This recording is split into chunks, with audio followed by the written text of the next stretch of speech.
Bismillahirrahmanirrahim. Assalamualaikum warahmatullahi wabarakatuh.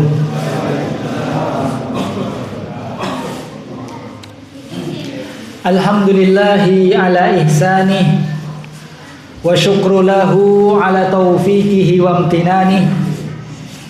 Wa asyhadu an la ilaha illallah wahdahu la syarika lah ta'ziman li sya'nih. Wa asyhadu anna Muhammadan abduhu wa rasuluh ad-da'i ila ridwanih. Salawatullahi wa salamuhu alaihi wa ala alihi wa ashabihi wa ikhwanih. Allahumma la ilma lana illa ma 'allamtana.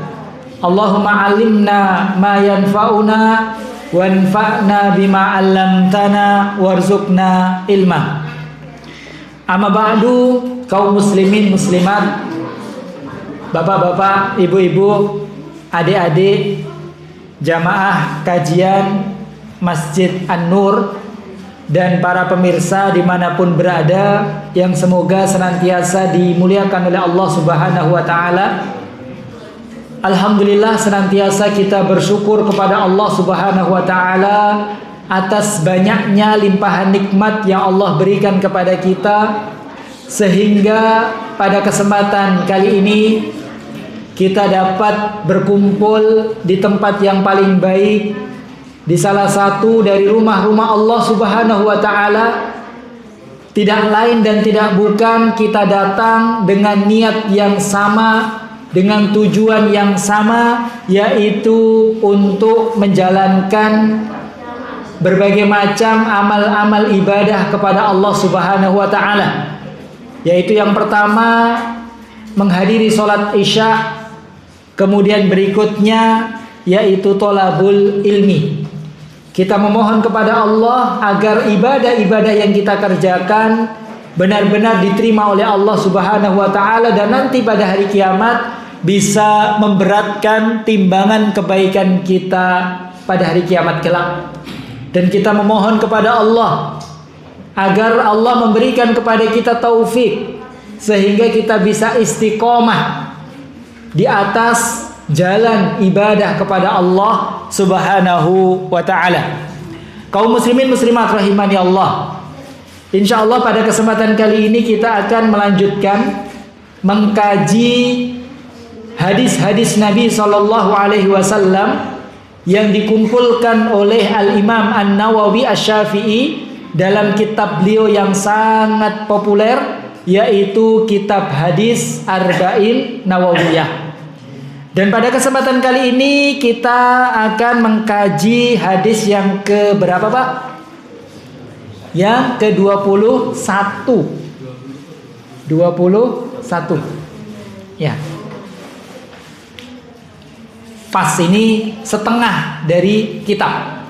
Ya, setengah dari kitab, hadis ke-21. Saya bacakan teks hadis yang ke-21, hadis yang sangat pendek,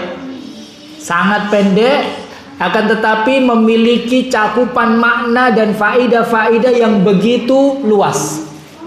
Ya, ini adik-adik, tolong diem ya, diem, tidak ada yang ngobrol sendiri. Ya, siap, diem, siap ya.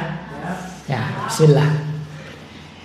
Taib hadis yang ke-21, an Abi Amrin Wakila Abi Amroh Sofyan ibni Abdillah radhiyallahu anhu qol.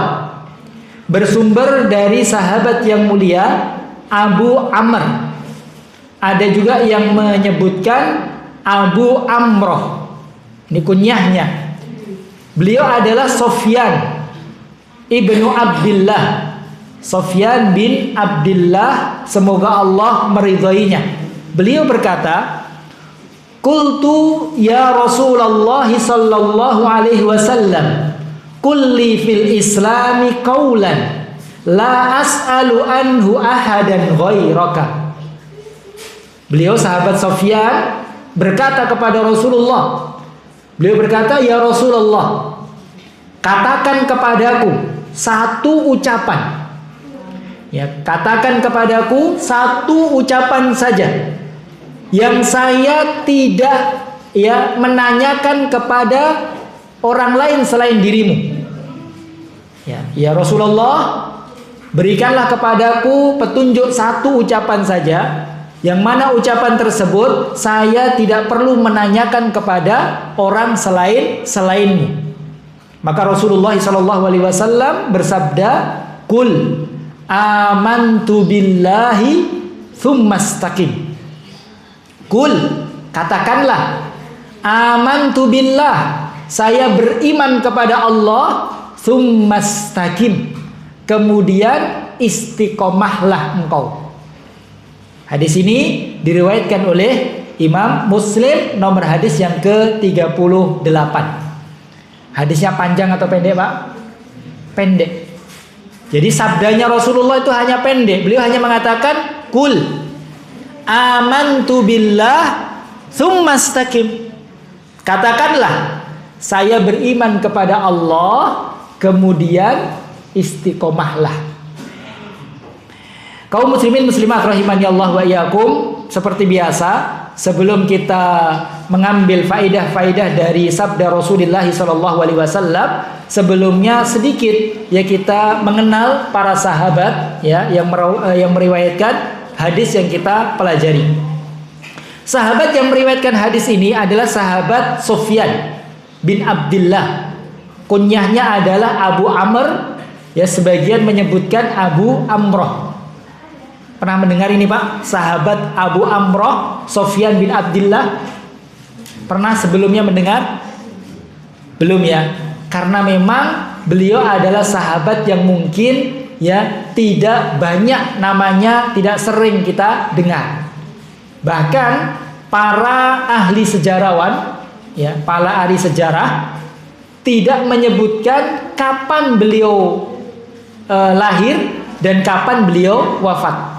Jadi lahirnya kapan, wafatnya kapan, wallahu a'lam.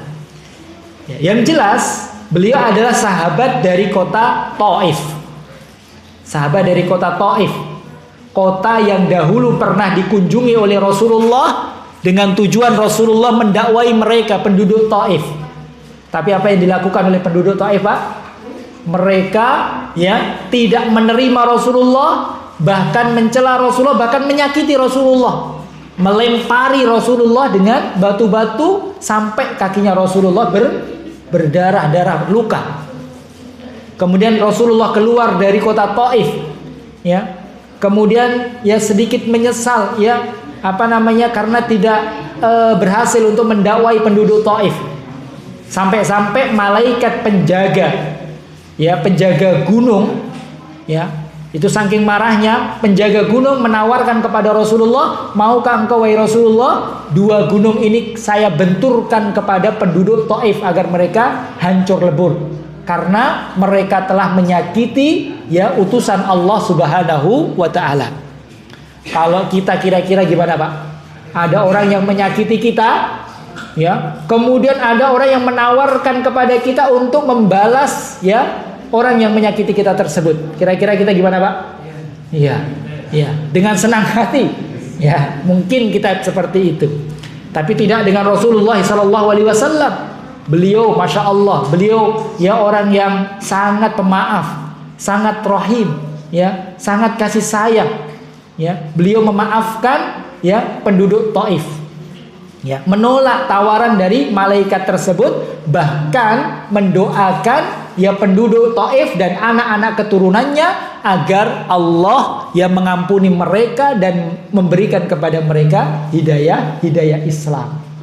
Kemudian karena keberkahan doa Rasulullah, maka banyak dari penduduk Taif Allah berikan hidayah untuk masuk ke dalam Islam. Bahkan banyak pejuang-pejuang Islam yang berasal dari kota Taif.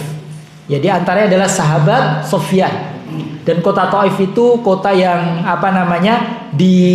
dikelilingi oleh gunung. Jadi sangat dingin. Daerah yang sangat dingin, sejuk. Kalau di sini mungkin mana, Pak? Tawangmangu seperti itu. Kurang lebih 80 km dari kota Mekkah.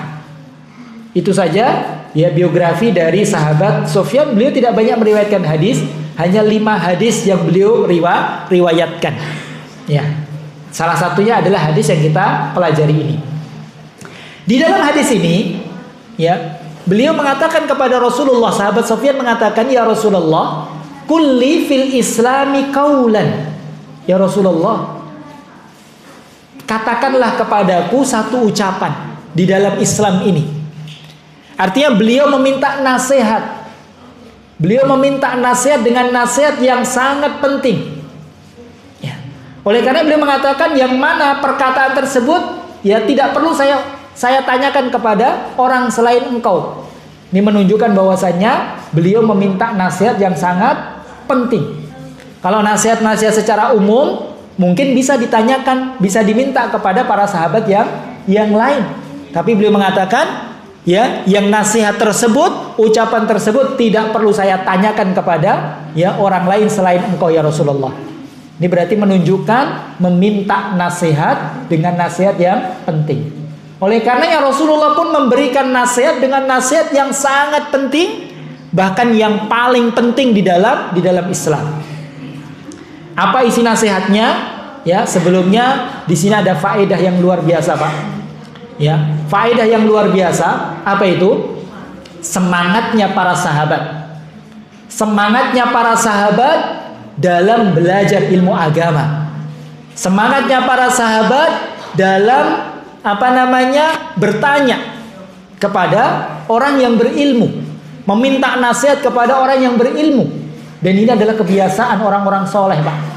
Ya, orang soleh, ya, kebiasaan orang-orang soleh kalau mereka bertemu dengan orang yang lebih soleh, orang yang alim, maka mereka akan minta nasihat. Mereka akan meminta faedah ilmu. Jadi obrolannya itu adalah obrolan yang bermanfaat. Obrolannya tidak lepas dari nasihat dan ilmu. Dan ini yang dilakukan oleh para sahabat. Banyak sekali hadis-hadis ya yang Rasulullah sampaikan kepada kita itu karena pertanyaan dari para sahabat. Ya. Dan ini menunjukkan kepada kita pentingnya bertanya. Tetapi pertanyaan yang memang kita butuhkan, pertanyaan yang bermanfaat. Dan tidak boleh kita sembarangan bertanya. Kita harus bertanya kepada orang yang memang berilmu. Lihat para sahabat bertanya kepada Rasulullah. Dan itu yang diperintahkan oleh Allah. Allah berfirman, "Fas'alu ahlal dzikri in kuntum la ta'lamun." Bertanyalah kalian kepada orang yang berilmu apabila kalian tidak mengetahui. Jadi, Pak, kalau kita nggak tahu, tanya. Para ulama mengatakan miftahul ilmi as-su'al. Kunci ilmu itu adalah bertanya. Bahkan sahabat yang luar biasa dalam hal keilmuannya, yaitu sahabat Abdullah ibnu Abbas radhiyallahu anhuma. Ketika ditanya, ya, dari mana engkau mendapatkan ilmu sebanyak ini? Bahkan dikatakan beliau itu mengetahui semua tafsir dari Al-Quran. Ilmunya luar biasa.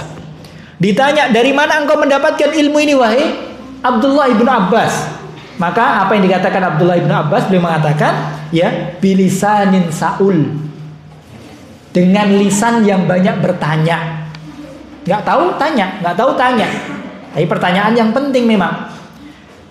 Wa qalbin aqul, dan hati yang senantiasa memikirkan. Jadi memahami. Ya. Kemudian wa badanin ghairu malul, dan badan yang tidak kenal lelah. Ini kunci sukses belajarnya sahabat Abdullah ibnu Abbas. Banyak bertanya, kemudian ketika disampaikan dia berpikir, merenungkan ilmu yang disampaikan, kemudian dia tidak kenal lelah, badannya lelah, dipaksa dan seterusnya. Memang belajar itu sulit, belajar itu membosankan, melelahkan, ya. Tapi kita harus berjuang untuk ilmu. Jadi bertanya. Oleh karenanya, ya, Aisyah pernah mengatakan, nikman nisaul ansor. Sebaik-baik wanita itu adalah wanita-wanita Ansor. Ya, wanita Ansor, penduduk-penduduk Madinah. Kenapa? lam yakun yanaunhunna al-haya'u an yatafaqqahna fid din. Kenapa? Karena ya wanita-wanita Ansor itu mereka tidak malu untuk bertanya dalam urusan agama. Bahkan wanita Ansor itu bertanya dalam urusan ya keluarga, dalam urusan wanita, kewanitaan. Karena nggak tahu dan butuh tahu hukumnya. Maka bertanya kepada Rasulullah. Dan itu bukan perkara yang tercela, tapi justru itu membuat ya mereka menjadi wanita-wanita terbaik karena semangatnya dalam belajar ilmu agama. Ini yang pertama menunjukkan semangatnya para sahabat. Yang kedua, ya, ketika Rasulullah SAW dimintai nasihat, Rasulullah hanya memberikan nasihat yang singkat sekali, tapi singkat secara lafaz. Kalau dikaji, ya, apa maknanya, faidahnya di balik nasihat yang singkat itu ternyata banyak sekali pelajaran. Rasulullah hanya memberikan 2 nasihat, Pak. Apa itu? Amantu billah, beriman kepada Allah, kemudian istiqomah.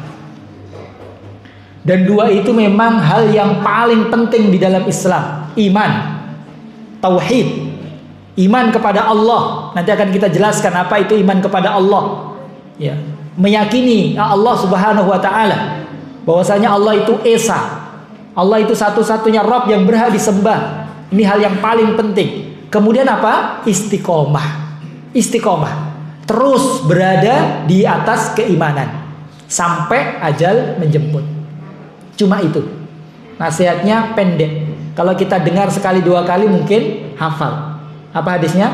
Kul amantu billah summas takim. Apa Pak?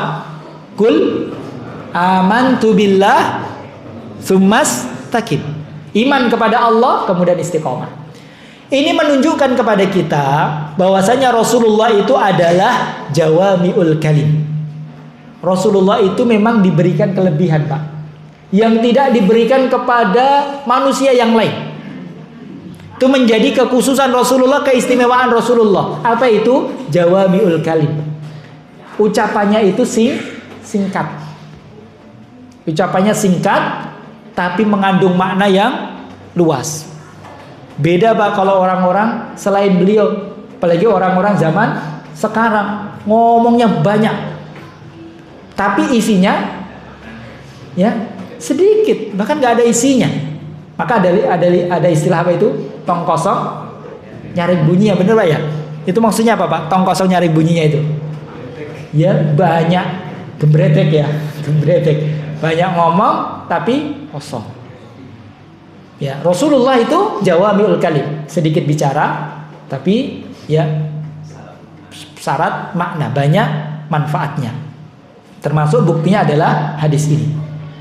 Kemudian di dalam hadis ini Rasulullah memberikan wasiat kepada Sofyan bin Abdullah secara khusus, tapi nasihat itu bukan untuk beliau saja, tapi juga untuk kita semuanya sebagai umat beliau.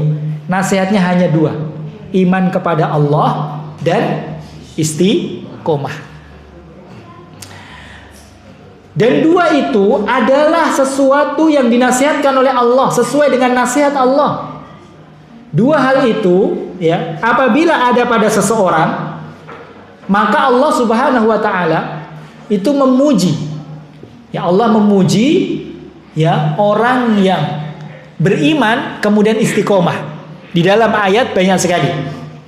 Di antaranya Allah Subhanahu wa taala berfirman dalam surat Fussilat ayat yang ke-30, "Innal ladzina qalu rabbunallahu tsumastaqamu tatanazzalu 'alaihimul malaikatu alla takhafu wa la tahzanu wa abshiru bil jannati allati kuntum tu'adun." Kata Allah, ya, sesungguhnya orang-orang yang mengucapkan, orang-orang yang berkata Rabbunallah, ya, Rabbku adalah Allah. Jadi dia menyatakan iman, menyatakan tauhid. Summastaqamu, kemudian mereka istiqomah. Ini sesuai dengan wasiat Rasulullah tadi, iman dan istiqomah. Apa kata Allah? Tatanazzalu alaihimul malaikah, maka malaikat akan turun kepada dia. Kapan? Yaitu pada saat sakaratul maut. Ingat ya, pada saat sakaratul maut, ya orang itu akan bersedih karena dia akan meninggalkan dunia beserta kenikmatan yang ada di dalamnya. Orang mau meninggal itu dia pikir mau meninggalkan orang tuanya, meninggalkan anaknya, meninggalkan keluarganya, meninggalkan hartanya. Kira-kira sedih nggak Pak? Sedih. Tapi pada saat itu orang-orang yang beriman dan istiqomah, malaikat turun untuk menghibur. Allah takhafu wa la tahzanu, jangan takut. Jangan takut dan jangan bersedih. Ya. Maksudnya jangan takut terhadap apa yang ada di depanmu nanti. Karena orang sakaratul maut itu sedih terhadap apa yang ditinggalkan. Ya kan Pak? Kemudian dia takut terhadap apa yang ada di depannya nanti. Dia sedih meninggalkan dunia, kemudian dia takut nanti nasibnya di akhirat bagaimana. Makanya malaikat turun, ya, Allah takhafu, jangan kamu takut. Jangan kamu takut, apa maksudnya? Jangan kamu takut terhadap nanti nasibmu nanti pada hari kiamat. Ditenangkan oleh malaikat. Wala tahzanu, dan jangan engkau bersedih. Jangan engkau bersedih dengan apa yang kamu tinggal, karena sudah disiapkan oleh Allah sesuatu yang lebih baik. Wa absyiru bil jannati allati kuntum tu'atun, dan diberikan kabar gembira dengan surga. Jadi sedih atau tidak Pak? Benar. Ya, ini mau meninggal dunia, ya, malaikat menghibur. Jangan takut, ya. Jangan takut nanti, ya, ke depannya udah ada surga. Ya. Jangan takut akan ditolong oleh Allah Subhanahu wa taala. Kemudian jangan bersedih, ya, ditinggal keluarga, ditinggal harta kita tinggal, dunia kita tinggal, jangan sedih karena disiapkan surga oleh Allah Subhanahu wa taala. Ya. Oleh karena orang yang meninggal dunia, ya, itu segera diurus jenazahnya. Ya, diurus jenazahnya agar segera dia mendapatkan, kalau orang baik, ya, agar segera mendapatkan apa yang dijanjikan oleh Allah Subhanahu wa taala. Segera dia mendapatkan kenikmatan, ya, akhirat, dimulai dari nikmat kubur. Ya. Masya Allah, luar biasa. Ditenangkan oleh malaikat. Di dalam ayat yang lain, ya, dalam surat Al-Ahqaf Allah berfirman, innal ladzina qalu rabbunallahu tsumma istaqamu. Sama. Ya, orang-orang yang mengatakan Rabbku adalah Allah, mengatakan iman, tauhid, kemudian dia istiqomah, fala khaufun alaihim walahum yahzanun, maka mereka tidak ada rasa takut dan mereka tidak bersedih. Mereka tidak bersedih. Ya. Makanya Pak, kadang kalau orang meninggal di akhir hayatnya itu senyum, ya, orang ini meninggal dalam keadaan senang, baik gitu. Ya, itu mungkin satu tanda, tapi tidak bisa kita pastikan. Ya. Tapi yang jelas, kalau dia beriman, dia istiqomah sampai akhir hayatnya, dia istiqomah di atas keimanan, maka malaikat akan turun memberikan kabar gembira. Ya.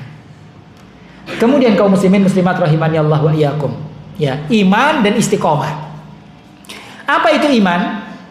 Iman sering sekali kita dengar Pak, ya. Apa itu iman Pak Bu? Iman itu apa? Iman itu, ya, iman itu sesuatu yang sering kita dengar, tapi memang tidak segampang, ya, apa yang kita bayangkan. Iman itu yaitu qaulun bil lisan. Harus diucapkan dengan lisan. Harus diucapkan dengan lisan. Wa'tiqadun bil janan. Harus diyakini dengan hati. Saya beriman kepada Allah, beriman kepada malaikat dan seterusnya. Tidak hanya ucapan lisan, tapi juga ada keyakinan di dalam hati, dan keyakinan yang tidak ada keraguan sedikit pun. Ini kalau ada keraguan dengan keimanannya, di dalam hati ada keraguan, maka akan mencacati keimanan. Ya. Kemudian wa amalun bil arkan, dan dia mengamalkan, mewujudkan dengan anggota badan kita. Iman, di sana ada Allah. Iman bahwasanya Allah satu-satunya Rabb yang berhak diibadahi. Maka prakteknya, ya, dia harus beribadah kepada Allah. Dia harus beribadah hanya kepada Allah Subhanahu wa taala. Dia beriman dengan adanya surga dan neraka. Maka prakteknya dia berusaha bagaimana bisa meraih surga Allah dengan melakukan amalan-amalan penduduk surga dan menjauhi ya amalan-amalan penduduk neraka. Jadi ucapan lisan, keyakinan hati, dan dibuktikan dengan anggota tubuh. Maka Pak tidak benar. Ya benar-benar salah, tapi salah banyak salahnya. Kalau orang mengatakan, wah kan yang penting hatinya. Ya, kamu kenapa nggak pakai jilbab? Kenapa kamu nggak sholat? Kenapa kamu gini? Kan yang penting hatinya. Ya, nggak apa-apa saya nggak pakai jilbab, nggak apa-apa saya buka aurat, nggak apa-apa saya ini. Yang penting kan hatinya. Ya, memang hati penting. Ya, memang tapi bukan hanya hati saja. Tapi iman itu harus diwujudkan dengan wujud nyata.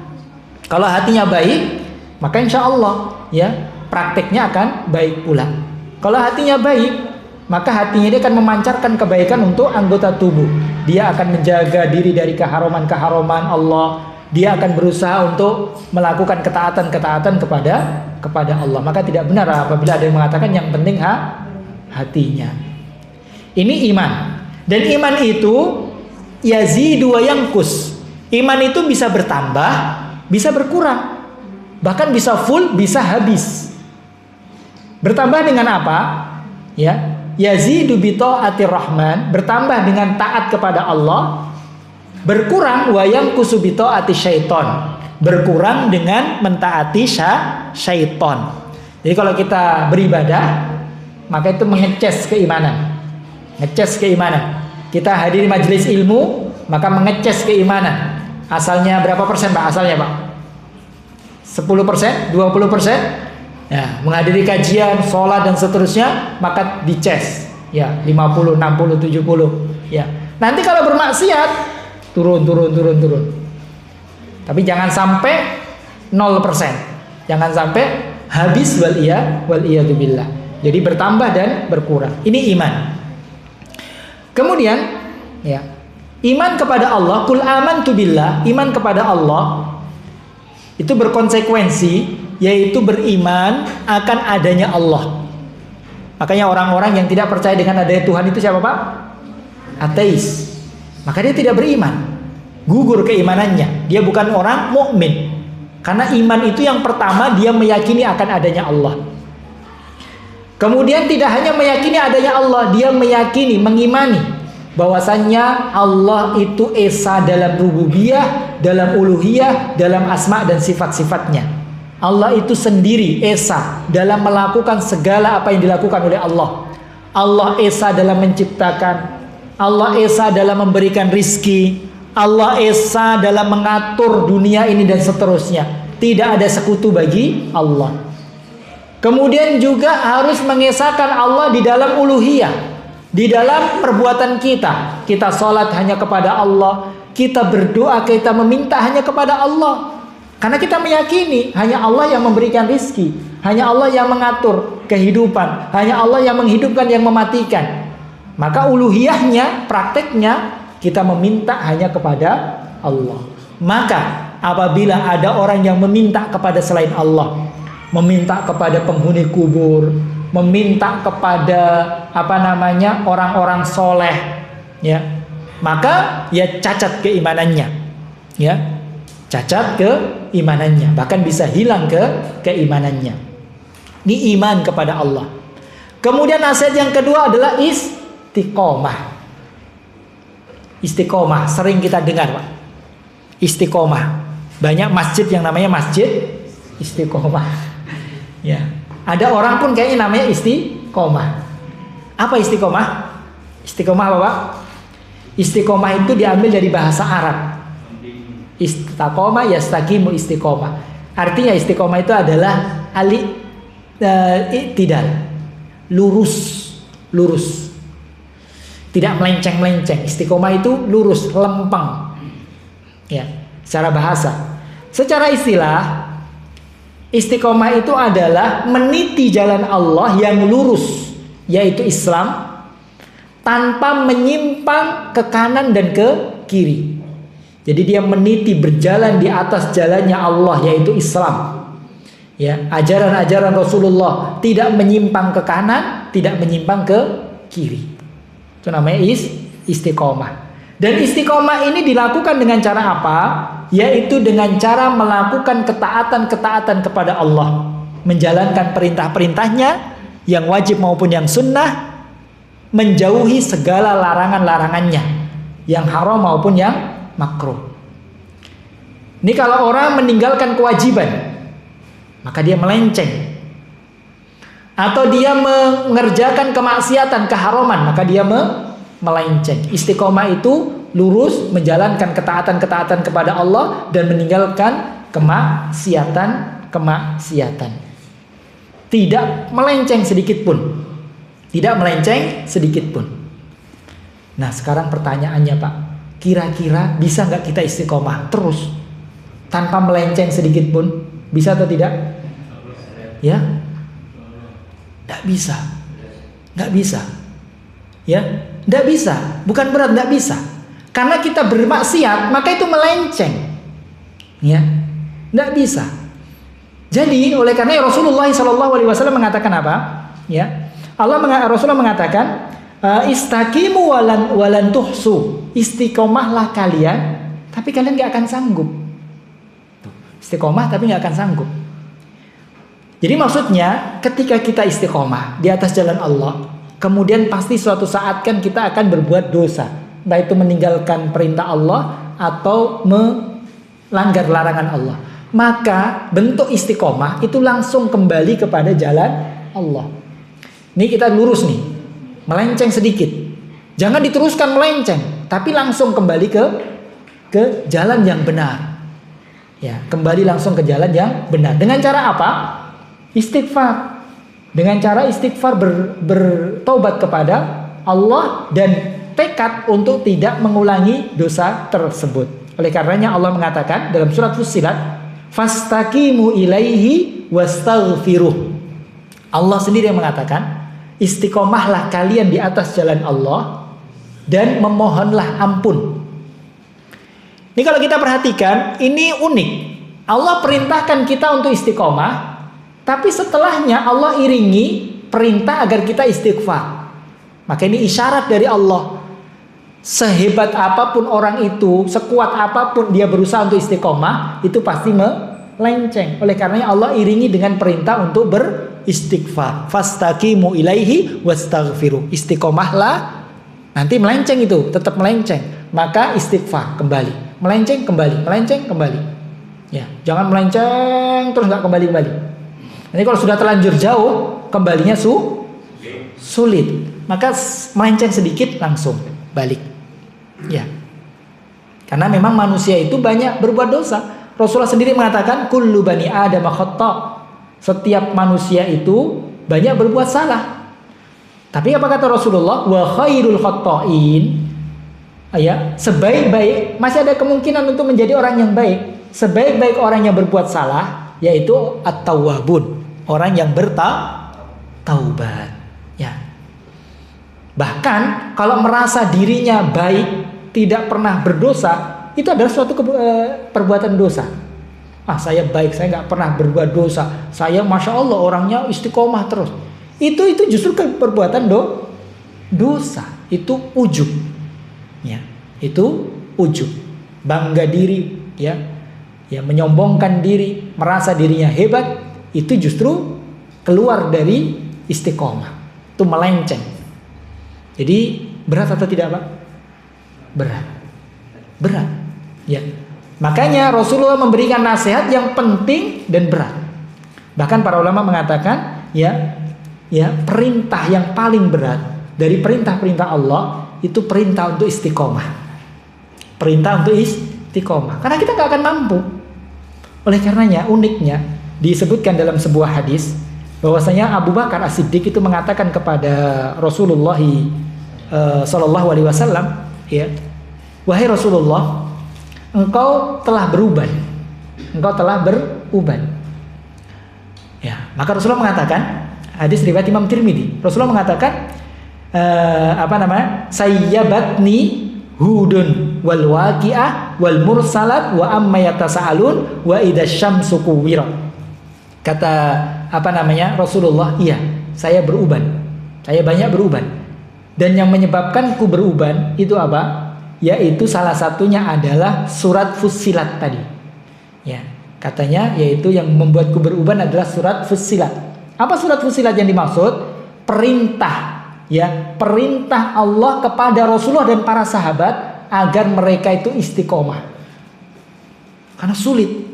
Bahkan sahabat Abdullah ibn Abbas mengatakan, ya, ayat tersebut, perintah Allah itu adalah perintah yang paling sulit bagi Rasulullah Sallallahu Alaihi Wasallam. Kata sahabat Ibnu Abbas dalam tafsir Imam Qurtubi, beliau mengatakan tidak ada ayat yang diturunkan kepada Rasulullah yang lebih berat dan lebih sulit bagi beliau daripada ayat tersebut. Ayat perintah untuk istiqomah. Rasulullah saja merasa sulit. Ya. Karena kita nggak akan mampu. Tapi bukan kita menyerah. Ya sudahlah, nggak mampu menyerah, enggak. Terus kita berusaha, ya. Dan Allah Maha mengetahui usaha kita. Maka ketika kita jujur dalam berusaha untuk kebaikan, maka Allah akan memberikan pertolongan. Allah akan memberikan pertolongan. Jadi tipsnya, kalau kita berdosa, dan pasti berdosa. Dan perbuatan Allah itu tidak memuji orang yang tidak berdosa. Allah tidak memuji orang yang tidak berdosa.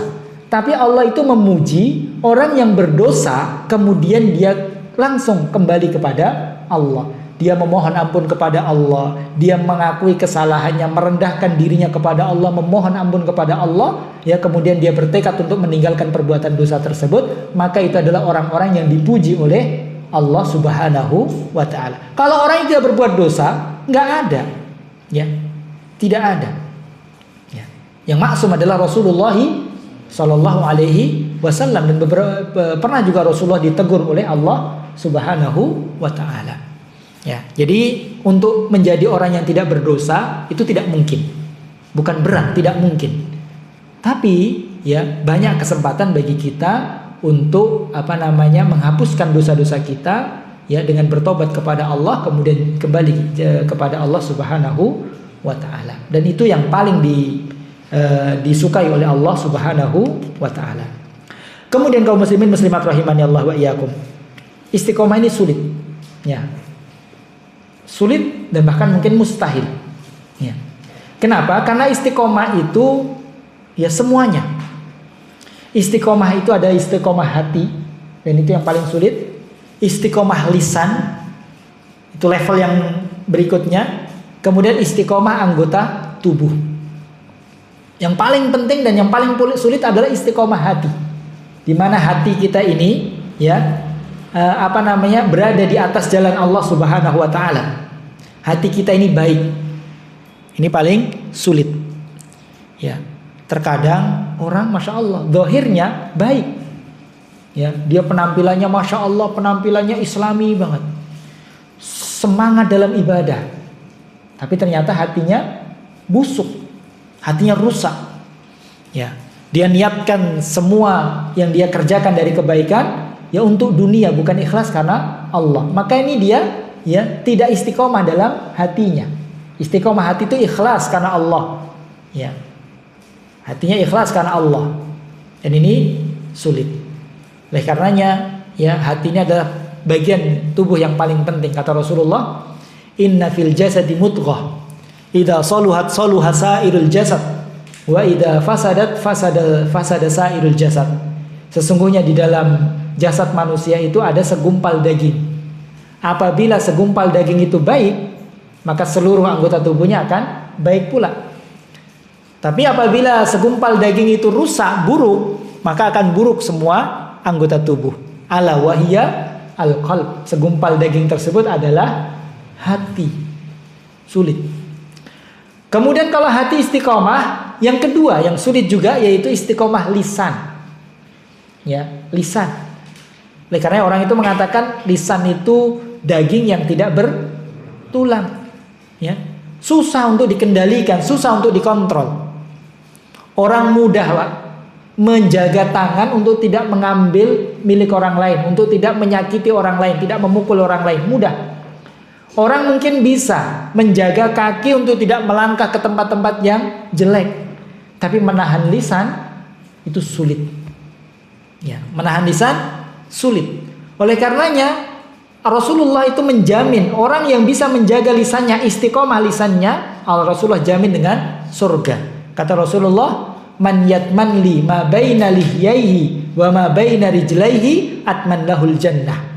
Barang siapa yang menjamin untukku bisa menjaga apa yang di antara dua bibirnya yaitu lisannya, dan menjaga apa yang ada di antara dua kakinya yaitu mohon maaf kemaluannya, maka saya jamin baginya surga. Dan orang bisa menjaga lisannya, maka anggota tubuhnya yang lain akan baik pula. Jadi anggota tubuh yang paling penting itu Pak, hati sama lisan. Hati sama lisan.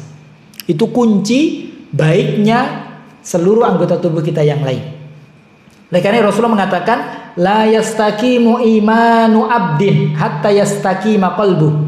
Tidak akan istiqomah keimanan seorang hamba sampai hatinya istiqomah. Wala yastaqimu qalbuhu hatta yastaqima lisanuhu. Dan hatinya tidak akan istiqomah sampai lisannya istiqomah. Jadi semuanya tergantung hati dan lisan. Disebutkan dalam sebuah hadis Rasulullah bersabda, idza asbaha bnu adam fa innal a'dha'a kullaha tukaffirul lisan. Apabila hamba berada di waktu pagi hari, maka seluruh anggota tubuhnya akan pasrah kepada lisannya. Semuanya pasrah kepada lisan. Wa taqul, semua anggota tubuh mengatakan kepada lisan, ittaqillaha fina fa inna nahnu bika. Wahai lisan, bertakwalah engkau kepada Allah untuk menjaga kami. Fa in istaqamta istaqamna. Karena kalau kamu itu istiqomah, semua kami akan istiqomah. Wa in a'wajasta a'wajasna. Tapi kalau kamu melenceng wahai lisan, maka kami semuanya juga akan melenceng. Jadi lisan dijaga. Ya. Orang ya sekarang waliyadzubillah dengan mudahnya orang ya mengucapkan ucapan yang ya mendatangkan kemurkaan Allah. Ya, mendatangkan kemurkaan Allah bahkan di tempat-tempat yang paling baik. Ya di masjid, ya di tempat-tempat kajian, di majelis ilmu yang harusnya disampaikan ayat-ayat Allah, hadis-hadis Rasulullah, tapi ternyata disampaikan ucapan-ucapan yang buruk. Entah itu menggibai orang, entah itu kebun binatang lah keluar waliyadzubillah, atau kalimat-kalimat pornografi dan yang lainnya. Ya, padahal Rasulullah SAW pernah bersabda hadis yang membuat kita ini sangat takut. Beliau mengatakan, innal abda la yatakallamu bil kalimah la yulki biha balan. Sesungguhnya seorang hamba mengucapkan satu ucapan yang sendau gurau. Dia saja nggak ngerti maksud ucapan yang dia ucapkan, main-main saja, nggak serius. Tapi apa kata Rasulullah? Dengan ucapan tersebut mendatangkan kemarahan Allah, dan Allah ya lemparkan dia ke dalam api neraka sejauh-jauhnya, ab'adu minal ma bainal masyriqi wal maghrib, lebih jauh daripada timur dan barat. Dimasukkan ke dalam api neraka gara-gara apa? Ucapan yang sepele, ucapan yang dia anggap main-main, tapi ternyata mendatangkan murka Allah Subhanahu wa ta'ala. Maka sulit ya istiqomah hati, sulit istiqomah lisan, sulit ya. Mungkin yang lebih mudah istiqomah anggota tubuh. Ya, kita menjaga tangan kita menjaga pendengaran kita menjaga penglihatan kita menjaga kaki kita ya untuk jatuh di dalam kemaksiatan kepada Allah. Ini juga bentuk istiqomah yang harus kita perhatikan. Jadi istiqomah anggota tubuh, istiqomah lisan, istiqomah hati. Ya, ini sulit atau tidak Pak? Sulit. Oleh karenanya keutamaan istiqomah banyak sekali. Ya, berapa menit lagi? Ya. Ini mana tuh ini? Berapa menit lagi Pak? Nanti batin, ini soalnya lama banget ini. Berapa menit lagi kita sepakati? Sudah 5 menit lagi. Weh, 15 menit sama tanya jawab ya. Ya. Baik, kita sedikit lanjutkan ya. Istiqomah itu sulit, bahkan perintah Allah yang paling sulit. Oleh karenanya keutamaannya pun luar biasa. Keutamaannya luar biasa. Tadi di dalam ayat-ayat sudah kita bacakan, Allah memberikan kabar gembira berupa surga. Bahkan Allah sudah memberikan kabar gembira berupa surga ketika dia sakaratul maut. Sudah diutus malaikat untuk menenangkan. Ini perhatian yang besar dari Allah bagi orang-orang yang istiqomah di atas jalannya. Ya. Dan di antara keutamaan istiqomah, orang yang istiqomah itu akan beruntung dunia dan akhirat. Orang yang istiqomah menjalankan perintah-perintah Allah, ya, kemudian menjauhi larangan-larangannya akan beruntung, akan diberkahi seluruhnya, hartanya, keluarganya, umurnya, pekerjaannya, semuanya akan mendapatkan keberkahan. Orang bekerja. Dalam bekerja dia istiqomah, dia perhatikan kewajiban-kewajiban dia tinggalkan kemaksiatan-kemaksiatan, Allah berkahi. Allah berkahi. Kata Rasulullah, istaqimu tuflihu. Istiqomahlah kalian, maka pasti kalian akan beruntung. Kalian akan beruntung. Ya. Dan banyak sekali ya keutamaan istiqomah. Dan istiqomah ini ada dua, ya, hukumnya. Yang pertama adalah istiqomah yang wajib, yang kedua adalah istiqomah yang sunnah. Istiqomah yang wajib yaitu menjalankan kewajiban-kewajiban dia kepada Allah dan meninggalkan hal-hal yang diharamkan. Ini wajib. Ini istiqomah yang mau tidak mau kita harus kerjakan. Jadi kita mau tidak mau, ya, bisa nggak bisa, ya pokoknya harus menjauhi larangan-larangan Allah. Kewajiban-kewajiban kita tunaikan. Yang kedua ada istiqomah yang sunnah, yaitu istiqomah menjalankan perintah-perintah Allah yang sunnah, ya, menjalankan ibadah-ibadah yang sunnah, meninggalkan ya sesuatu yang dimakruhkan. Maka kalau kita menjalankan ibadah-ibadah yang sunnah, ya berarti kita istiqomah yang sunnah. Ya, meninggalkan hal-hal yang dibenci oleh Allah, maka kita istiqomah. Maka apabila bisa menggabungkan dua hal tersebut, istiqomah yang wajib yang harus dia kerjakan, ditambah lagi istiqomah yang sunnah, maka dia mendapatkan ya derajat yang paling tinggi dan keutamaannya akan lebih besar. Ya, akan lebih besar. Poin yang paling terakhir, ya, yaitu bagaimana cara kita untuk istiqomah. Walaupun gak akan bisa, sulit, tapi ada upaya-upaya, cara-cara agar kita ini mudah dalam istiqomah. Yang pertama, yaitu berdoa kepada Allah. Berdoa kepada Allah, ini yang paling utama. Karena kita gak bisa mengandalkan kehebatan kita, ya, gak bisa. Kita mengandalkan ya rahmat Allah. Maka berdoa kepada Allah. Dan sebetulnya setiap saat, setiap hari, di setiap rakaat kita itu berdoa meminta istiqomah sebetulnya. Tapi terkadang kita nggak sadar kalau kita ini berdoa meminta sesuatu yang paling agung, yaitu minta istiqomah. Yaitu apa? Ucapan kita di dalam surat Al-Fatihah, ihdinas siratal mustaqim. Ya Allah, tunjukkanlah kepada kami jalan yang lurus. Itu jalan istiqomah, lurus. Kita terus berdoa. Berapa kali, Pak? Ya. Banyak kali. Lama kalau mau dihitung ini. Yang penting banyak kali, ya. Tapi terkadang kita ya sudah, ya, baca saja. Baca ihdinas siratal mustaqim, tapi terkadang kita tidak menghayati. Padahal itu doa, bahkan doa yang paling agung. Dan Rasulullah mengatakan, ya, Rasulullah SAW mengatakan, uda'ullaha wa antum muqinuna bil ijabah. Berdoalah kepada Allah dengan penuh keyakinan. Ya.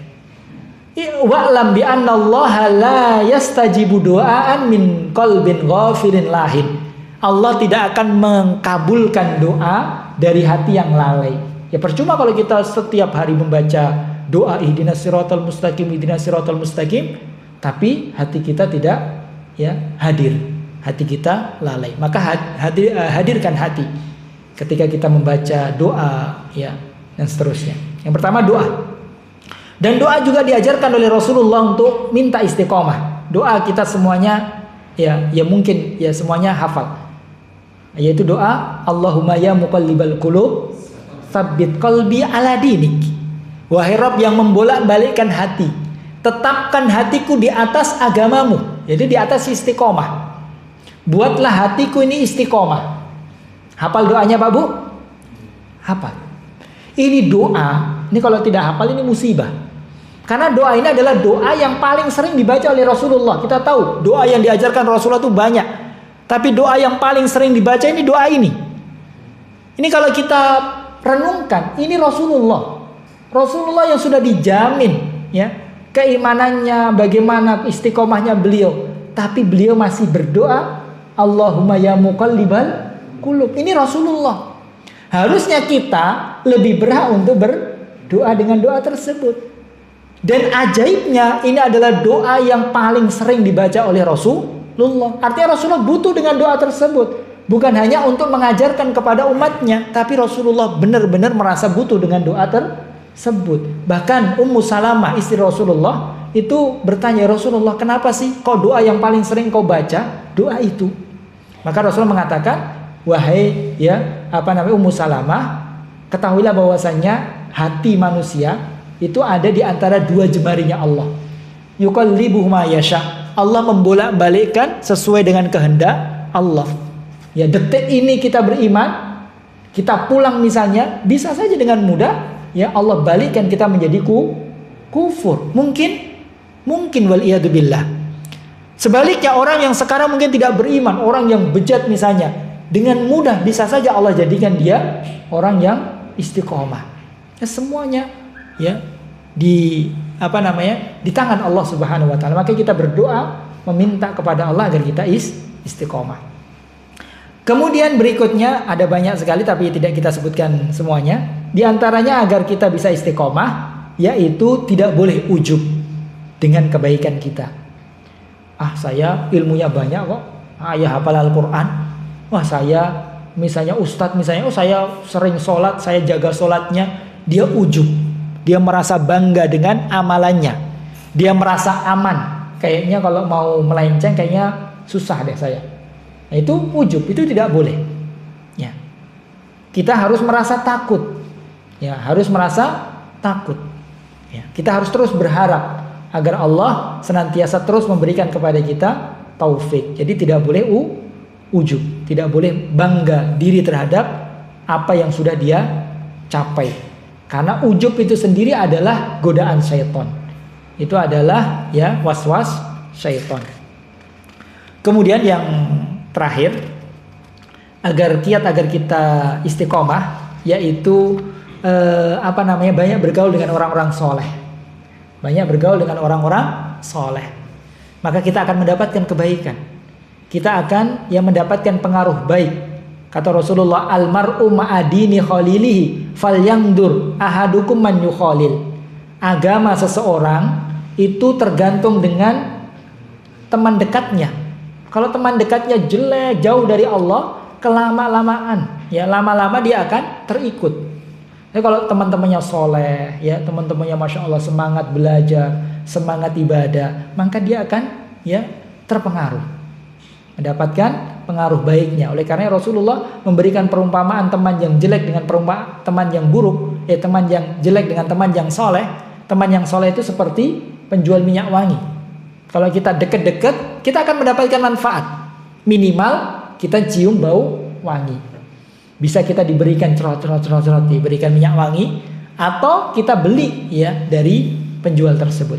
Tapi kalau teman yang buruk, kita deket-deket, itu seperti pandai besi. Kita dekat, kita akan mendapatkan madharat. Minimalnya kita akan mendapatkan bau asap. Ya parahnya kita kecipratan apinya. Nah itu. Nah, yang paling terakhir yaitu banyak belajar ilmu agama. Ya, belajar ilmu agama, baca Al-Qur'an. Ya, tidak hanya membaca, belajari makna-makna kandungan dari Al-Qur'an, baca hadis-hadis Nabi, ya kemudian hadiri majelis-majelis ilmu, ya. Maka dengan itu, ya insyaallah dan semoga Allah tetapkan kita, jadikan kita istiqomah di atas jalannya, dan apabila kita melenceng sedikit saja, semoga Allah Subhanahu wa taala ingatkan kita sehingga kita segera untuk kembali kepada jalan Allah, dan akhir hayat kita adalah akhir hayat yang husnul khatimah.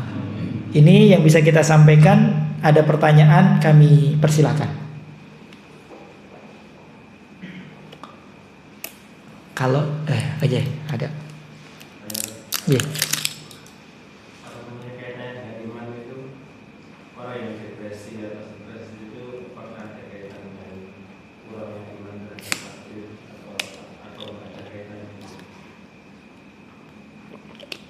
Ya, ya, orang yang depresi, ya, orang yang depresi ini erat kaitannya dengan keimanan dia, khususnya iman kepada takdir. Karena orang yang depresi itu, ya karena dia tidak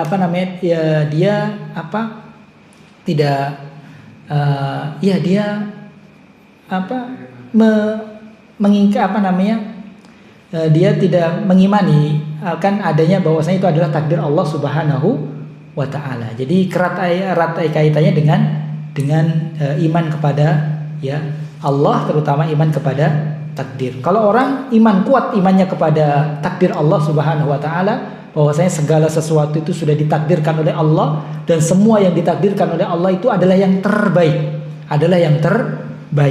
ya.